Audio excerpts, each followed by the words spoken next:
Hey, so glad to see you here. We love educating, and this week we're going to talk about whiplash and how important it is to make sure that you actually take one step further to have it evaluated if and when you're either in a motor vehicle accident, you slip and fall and hit your head, and your head has to buffer the force in any direction. So we're actually going to do a live demo, not in a car today, but we're going to try and reenact what happens to the spine when you are in an accident and why it's so important to get it checked out to avoid long-term effects. So we're going to pretend that this is my car.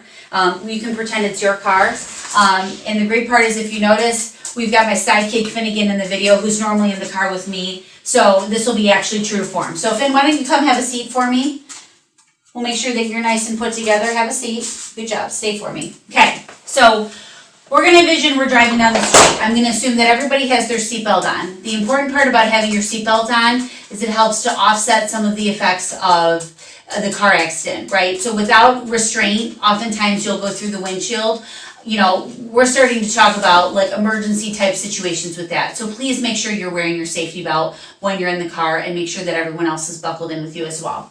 So say we're driving along, and obviously speed will matter when you get hit. So let's say that you get rear-ended. If you get hit from the back end, right, and I'm driving along, number one, it will make a difference if you know that they're coming and you brace. But I'm going to assume that I'm driving along and I don't know that I'm going to get hit from the back end, okay? So I'm driving along here, I get hit from the back end. Instinctively, if you're sitting against the seat, imagine that, you know, my back is against the seat, reflexively getting hit from the back, your neck is going to whip backwards, and then with the force, it's going to get jarred forward.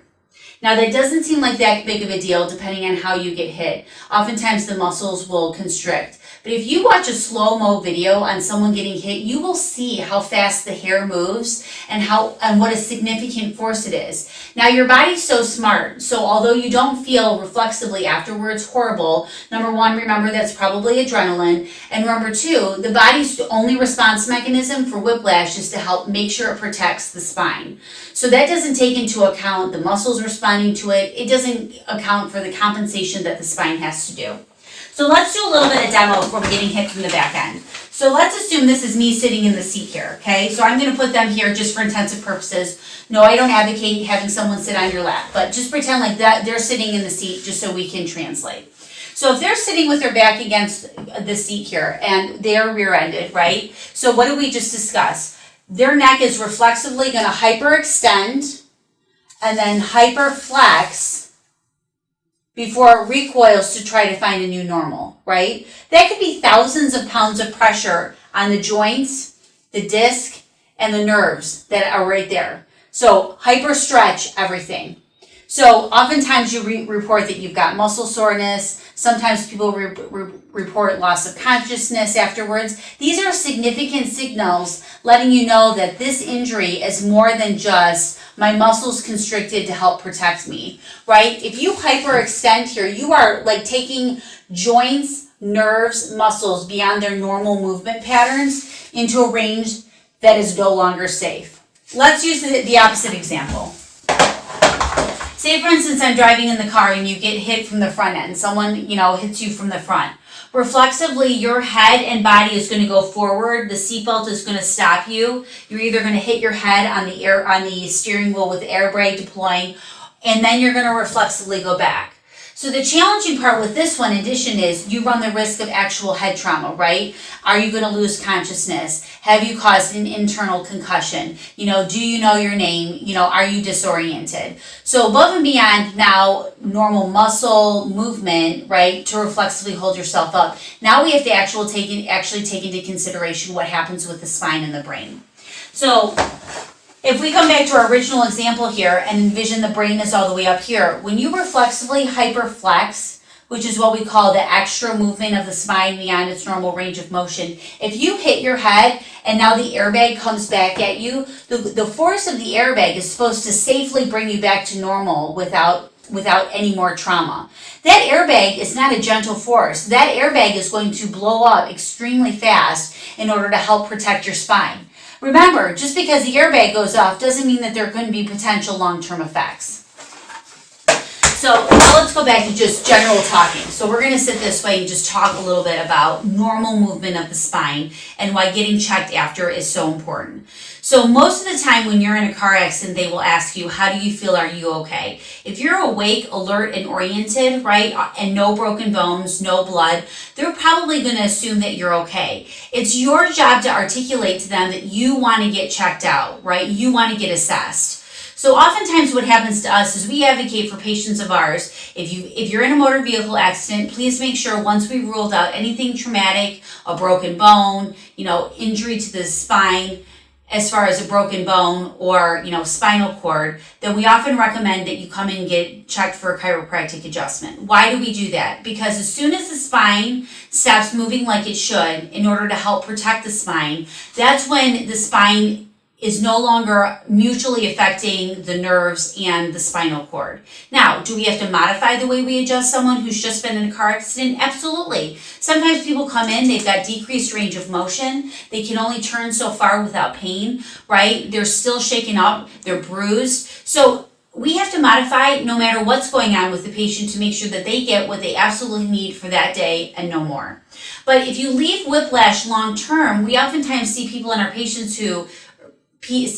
office who have said things like, yes, I was in a car accident 20 years ago, I've never been the same. Or I was rear-ended 5 years ago and that's when my pain started. So we don't want the body to compensate, right? In an extreme situation, you want your body to protect you, to keep you alive, to keep you breathing, and to allow you to, go through all of the checklist items of where are we with blood pressure? Where are we with lung capacity? Because those are things that will either decide if you stay alive or you don't.